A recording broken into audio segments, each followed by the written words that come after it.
మొత్తానికి ఇవాళ మీ మడివి సంజు పని అయితే అయిపోయింది. ఎందుకు ఇలా మాట్లాడుతున్నాను చెప్తాను వినండి. పొద్దున్నే లేచి నేనైతే సిటీకి వెళ్ళా. సిటీ నుంచి రిటర్న్ వస్తుంటే మా విలేజ్ వాగ్ అయితే పుల్లు పోతుంది. వెళ్ళేటప్పుడు అయితే లేదు. ఇప్పుడు టైం చూస్తే 5:30 అవుతుంది.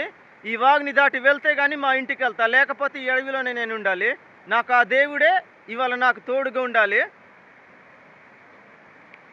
అంతేకాదు ఈ వాగ్ని మా విలేజ్ వాళ్ళు ప్రతి ఒక్కరు దాటుతుంటారు. ఎందుకంటే ఈ వాగ్ని దాటి వెళ్తే కానీ కూరగాయల సామాన్లు కానీ బియ్యాలు కానీ ప్రతి ఒక్కటి సామాన్ దొరుకుతుంది మా వాళ్ళకి. అలాగే హాస్పిటల్ వెళ్ళాలన్నా కానీ ఈ వాగునే దాటి వెళ్ళాలి.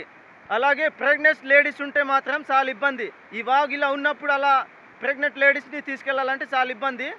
ఇలా ఉంటుంది మా వాళ్ళు పరిస్థితి. మా విలేజ్ అని కాదు, చాలా విలేజ్లు ఇలా ఉంటాయి. మా ఆదివాసీ విలేజ్ లేని విలేజ్లు చూడండి వాగు ఎంత లాబోతుందో.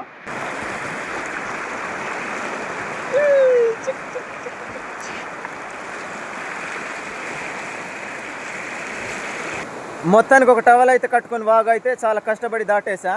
మనలో అయితే కొంతమంది అక్కడుండి చూస్తున్నారు నన్ను. అప్పుడైతే లేరు, అటు నుంచి వీడియో తీసినప్పుడు. ఇప్పుడైతే వచ్చారు. సంజు దాటుతున్నాడని అక్కడుండి చూస్తున్నారు. ఎందుకంటే అక్కడి నుంచి చూస్తే మంచిది. ఎందుకంటే సంజు ఉన్నాడా కొట్టుకొని పోయిందా అనేది కూడా తెలియదు. అందుకే మొత్తానికి అయితే సేఫ్టీగా దాటేసాను నేను. ఇలా ఉంటాయి మా కష్టాలు.